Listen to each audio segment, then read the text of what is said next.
Good morning students. So our today's topic is investment function. ठीक है, तुम लोगों के दिमाग में आना चाहिए कि बिल्कुल हमने कंजम्पशन फंक्शन पढ़ लिया, हमने सेविंग्स फंक्शन पढ़ लिया, हमने इन्वेस्टमेंट फंक्शन तो पढ़ा ही नहीं।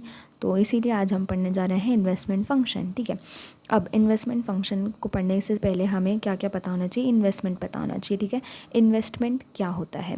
इन्वेस्टमेंट मतलब होता है, क्या होता है इन्वेस्टमेंट मतलब, जैसे कि तुम लोगों ने सुना होगा शेयर मार्केट में इन्वेस्ट कर देना। ठीक है, तो उसमें अपन क्या करते हैं, अपना जो कैश होता है उसको जो है इन्वेस्ट करते हैं शेयर्स में और उसके बदले में हमें शेयर्स मिल जाते हैं, राइट। तो वैसे ही इन्वेस्टमेंट मतलब इंडस्ट्रीज़ में क्या होता है, ठीक है, जो बड़े बड़े इंडस्ट्रियलिस्ट होते हैं, ठीक है, तो उनके अगर जैसे तुम्हारी बहुत बड़ी कंपनी है, ठीक है, तो उसमें इन्वेस्टमेंट मतलब क्या होगा वो देखते हैं। तो इन्वेस्टमेंट मतलब क्या होता है, प्लस होना, यानी कि एडिशन होना। किसका एडिशन होना? फिजिकल या फिर रियल कैपिटल का ऐड ऑन होना। ठीक है, कैपिटल मतलब क्या होता है, जैसे कि जो भी बिल्डिंग वगैरह, लैंड, ये सब। ठीक है, फिक्स्ड एसेट्स। चलो, फिजिकल यानी कि जिसको अपन टच कर सकते हैं, फील कर सकते हैं, राइट। या फिर inventory, change in inventory stock जिसको हम बोलते हैं इन्वेंट्री, यानी कि तुम्हारे पास अभी कितना प्रोडक्ट है और इस साल के एंड में कितना प्रोडक्ट है। ठीक है, सो वो क्या हो गया, अपना इन्वेंट्री स्टॉक हो गया। ठीक है, यानी कि जिसको तुम आगे सेल करोगे, राइट। अब चेंज इन इन्वेंट्री स्टॉक मतलब क्या होता है, opening stock minus closing stock. ठीक है, ओपनिंग स्टॉक जो कि इस ईयर के स्टार्टिंग में तुम्हारा था और क्लोजिंग स्टॉक जो कि इस ईयर के एंड में तुम्हारा होगा। ठीक है, तो इन दोनों में अगर एडिशन हुआ है तो वो उसे हम इन्वेस्टमेंट बोलेंगे। ठीक है, और इन्वेस्टमेंट का दूसरा मतलब क्या होता है कि एक्सपेंडिचर। इन्वेस्टमेंट क्या है, एक एक्सपेंडिचर है, एक हमारा एक एक्सपेंस है, जिससे हम क्या क्रिएट करते हैं, न्यू कैपिटल एसेट्स को हम क्रिएट करते हैं, जनरेट करते हैं। ठीक है, अब कैपिटल एसेट्स क्या होती हैं, raw material, machinery, building, equipment, plants. ठीक है, इन सब में अगर एडिशन हुआ हो या फिर क्या हुई हो, ये सब इंक्रीज़ हुए हो, बड़े हों। ठीक है, जैसे पहले रॉ मटेरियल हमारा था 100, अभी कितना हो गया 200, तो रॉ मटेरियल में इंक्रीज़ हुआ, तो इसलिए क्या हो गया, इन्वेस्टमेंट हो गया। ठीक है, अब न्यू कैपिटल एसेट्स में अगर इंक्रीज़ हुआ हो या फिर एडिशन हुआ हो तो उसे हम क्या बोलेंगे कि इन्वेस्टमेंट कराए। ठीक है, तो इन्वेस्टमेंट मतलब क्या हो गया कि एक्सपेंडिचर। तो अगर हमें इन्वेस्टमेंट की डेफिनेशन लिखनी हो तो हम कैसे लिखेंगे कि investment is an expenditure which is done to create new capital assets. ठीक है, चलो, अब इससे क्या होगा, व्हाट विल हैपन, इन्वेस्टमेंट से क्या होगा कि boost in productive capacity of an economy. इससे प्रोडक्टिव कैपेसिटी में जो है एक बूस्ट मिलेगा, यानी कि प्रोडक्टिव कैपेसिटी इकोनॉमी की इंक्रीज़ हो जाएगी। ठीक है, इंडस्ट्रीज़ की इंक्रीज़ हो जाएगी। जैसे मान लो पहले 2 ही मशीनरी थी, मैं उन्हीं से काम चला रही थी अपनी जो है कंपनी में, लेकिन अब मैंने क्या कर दिया, 4 मशीनरी ख़रीद ली। ठीक है, तो अब क्या हुआ, 2 मशीनरी और ऐड ऑन हो गई, राइट। तो क्या हुआ कि मेरी प्रोडक्टिव कैपेसिटी बढ़ जाएगी। ठीक है, पहले मेरे पास एक ही बिल्डिंग थी जिसमें मैं अपना कंपनी का सारा काम करती थी, लेकिन अब मैंने दूसरी बिल्डिंग ख़रीद ली। ठीक है, तो मेरी प्रोडक्टिव कैपेसिटी बढ़ जाएगी। ठीक है, मैं दोनों बिल्डिंगों में काम करूँगी तो मैं ज़्यादा से ज़्यादा गुड्स एंड सर्विसेज प्रोड्यूस कर पाऊँगी। ठीक है, मैं ज़्यादा सेल्स कर पाऊँगी, ज़्यादा प्रोडक्टिव हो जाऊँगी मैं, राइट। चलो, अब हम आ जाते हैं इन्वेस्टमेंट के 2 टाइप्स पे। ठीक है, कौन कौन से हैं वो 2 टाइप्स? पहला है ऑटोनॉमस इन्वेस्टमेंट और दूसरा है इंड्यूस्ड इन्वेस्टमेंट। ठीक है, अब ऑटोनॉमस इन्वेस्टमेंट और इंड्यूस्ड इन्वेस्टमेंट क्या होता है वो देखते हैं। ठीक है, इसी में मैं साथ के साथ तुम्हें डिफरेंस भी बताती जाऊंगी, तो ध्यान से देखना। ठीक है, ऑटोनॉमस इन्वेस्टमेंट क्या होता है कि जिसमें प्रॉफिट मोटिव नहीं होता, यानी कि ऑटोनॉमस इन्वेस्टमेंट किस लिए करा जाता है, पब्लिक वेलफेयर के लिए करा जाता है। ठीक है, वहीं पे अगर हम इंड्यूस्ड इन्वेस्टमेंट की बात करें तो वो प्रॉफिट पे डिपेंड होता है। ठीक है, प्रॉफिट है तो ही हम इंड्यूस्ड इन्वेस्टमेंट करेंगे, वरना नहीं करेंगे। ठीक है, इसमें प्रॉफिट की एक्सपेक्टेशन होती है कि हम अगर इन्वेस्टमेंट करेंगे तो हमें रिटर्न में प्रॉफिट भी मिलना चाहिए, तभी हम इंड्यूस्ड इन्वेस्टमेंट करेंगे, वरना नहीं करेंगे। लेकिन ऑटोनॉमस इन्वेस्टमेंट में ऐसा नहीं होता। ठीक है, चलो, यानी कि autonomous investment is not affected by change in income. ठीक है, इनकम में कितना ही चेंज होता रहे, इनकम ज़्यादा हो कम हो, हमें कोई मतलब नहीं है, हम तब भी इन्वेस्टमेंट करेंगे, उसे हम क्या बोलते हैं, ऑटोनॉमस इन्वेस्टमेंट।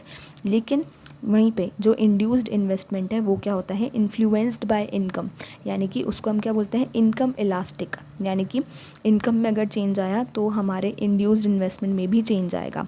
अगर अगर इनकम बढ़ी तो इंड्यूस्ड इन्वेस्टमेंट बढ़ जाएगा, लेकिन अगर इनकम कम हो गई तो हम इंड्यूस्ड इन्वेस्टमेंट भी कम कर देंगे, ठीक है। इनकम बढ़ी तो इन्वेस्टमेंट ज़्यादा, इनकम कम तो इन्वेस्टमेंट भी कम करेंगे, ठीक है। ये इनकम इलास्टिक है, ठीक है। और ये क्या होता है, फिक्स्ड नहीं होता, ठीक है, फिक्स्ड नहीं होता। फिक्स्ड कैसे नहीं होगा, क्योंकि देखो कभी इनकम जैसे थोड़ी सी बढ़ी तो फिर थोड़ा सा इन्वेस्टमेंट करेंगे, लेकिन अगर कभी इनकम बहुत ज़्यादा बढ़ गई तो हम बहुत ज़्यादा इन्वेस्टमेंट कर देंगे, ठीक है। तो ये ऐसे फिक्स्ड नहीं है, ठीक है। वहीं पे अगर हम ऑटोनॉमस इन्वेस्टमेंट की बात करें तो ये क्या होता है, बिल्कुल इनकम पे डिपेंडेंट नहीं होता, तो इसलिए इसको हम क्या बोलते हैं, इनकम इनइलास्टिक बोलते हैं, ठीक है। कि इनकम में कुछ भी फ़र्क पड़े, इनकम बढ़े घटे, हमें कोई मतलब नहीं है, हम तब भी जो है इन्वेस्टमेंट करेंगे, ठीक है। यानी कि इनकम अगर ज़ीरो भी हो यहाँ तक कि तब भी हम क्या करेंगे, ऑटोनॉमस इन्वेस्टमेंट कंटिन्यू रखेंगे, ठीक है। और ये फिक्स्ड होता है, ठीक है, क्योंकि इनकम से हमें कोई मतलब ही नहीं है, तो ये फिक्स होता है हमारा, राइट, ठीक है। इलास्टिक मतलब कि समझ गए तुम, कि मतलब जैसे ज़रा सा भी अगर इनकम में चेंज हुआ तो हम इन्वेस्टमेंट में चेंज कर देंगे, ठीक है। क्यों, क्योंकि हमारा प्रॉफिट का मकसद है ना, ठीक है, कि अगर जैसे इनकम बढ़ी तो हमें प्रॉफिट चाहिए तो अब हम ज़्यादा इन्वेस्ट करेंगे, राइट, ठीक है। सो पहला डिफरेंस क्या हो गया ऑटोनॉमस इन्वेस्टमेंट और इंड्यूस्ड इन्वेस्टमेंट में, कि मोटिव, इसका तो क्या होता है, प्रॉफिट मोटिव नहीं होता, पब्लिक वेलफेयर मोटिव होता है, लेकिन इंड्यूस्ड इन्वेस्टमेंट का प्रॉफिट मोटिव होता है, ठीक है। दूसरा क्या हो जाएगा, इलास्टिसिटी, यानी कि जो ऑटोनॉमस इन्वेस्टमेंट है वो इनकम इनइलास्टिक होता है और जो इंड्यूस्ड इन्वेस्टमेंट है वो इनकम इलास्टिक होता है, ठीक है। वहीं पे अगर हम ग्राफ देखें तो ग्राफ देखो, ये है ऑटोनॉमस इन्वेस्टमेंट का ग्राफ, ठीक है। तो इसमें यहाँ पे एक्स एक्सिस पे हमने इनकम बनाई है रुपीज़ का साइन, और वाई एक्सिस पे हमने इन्वेस्टमेंट बनाया है, ठीक है। तो अब देखो इनकम पहले वाई थी, अब y1 हो गई, ठीक है। इनकम जो है वो बढ़ गई, लेकिन हमारा जो इन्वेस्टमेंट है वो अभी भी सेम है, ठीक है। यानी कि ये जो आई जो इन्वेस्टमेंट कर्व है वो एकदम सेम है, हॉरिजॉन्टल लाइन है एक, ठीक है, पैरेलल है एक्स एक्सिस के, तो ये सेम है, ये स्टिल है, इसमें कोई चेंज नहीं आया, ठीक है। इनकम चाहे तुम्हारी बढ़ रही हो या फिर घट रही हो, हमें उससे कोई मतलब नहीं है, इनकम का जो कर्व है वो सेम रहेगा, ठीक है। यानी कि इन्वेस्टमेंट का कर्व जो है वो एज इट इज़ रहेगा। तो ये क्या है, हमारा ऑटोनॉमस इन्वेस्टमेंट है। वहीं पे अगर हम हमारे इंड्यूस्ड इन्वेस्टमेंट की बात करें तो उसमें क्या हो रहा है, देखो पहले हमारी इनकम थी वाई, तब हम कितना इन्वेस्टमेंट कर रहे थे, एम कर रहे थे, ठीक है।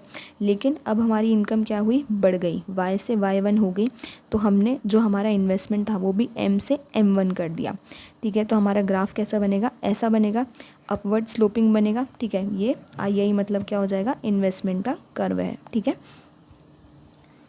चलो, तो यही डिफरेंस है, ठीक है, दोनों का ग्राफ में, कि यहाँ पे तो ये एकदम हॉरिजॉन्टल लाइन है, स्टिल है, ठीक है। इनकम में कितना ही चेंज आए, इंड्यूस्ड इन्वेस्टमेंट तब भी होगा, सेम होगा। जैसे मान लो यहाँ पे 10 हो रहा था, ठीक है, तो अभी भी 10 ही हो रहा है।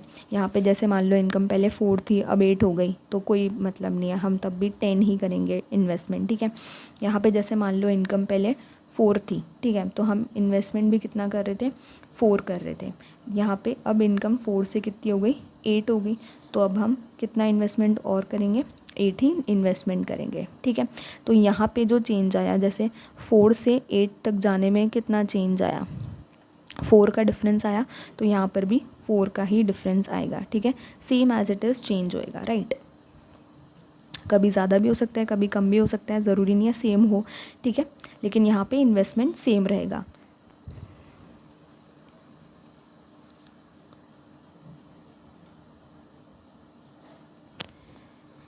नेक्स्ट अगर हम बात करें कर्व की, तो बिल्कुल हमने यहाँ पे देखा है कि जो ऑटोनॉमस इन्वेस्टमेंट का कर्व है वो कैसा है, पैरेलल टू एक्स एक्सिस है, यानी कि हॉरिजॉन्टल लाइन है।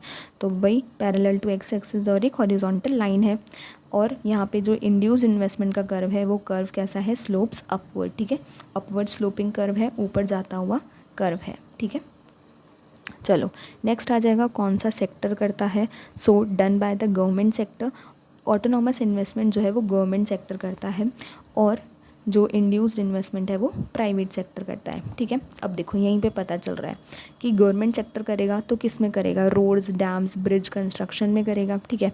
वहीं पे अगर प्राइवेट सेक्टर इंड्यूस्ड इन्वेस्टमेंट करेगा तो कहाँ पे करेगा, जैसे मान लो न्यू शॉप ओपन हुई, ठीक है, तो ड्यू टू डिमांड ज़्यादा हुई तो सप्लाई भी ज़्यादा करेगा, ठीक है। प्राइवेट इन्वेस्टर क्या देखेगा कि यहाँ पे प्रॉफिट जो है वो बढ़ रहा है, तो अब मैं क्या करता हूँ, इन्वेस्टमेंट भी अपना बढ़ा देता हूँ, ठीक है।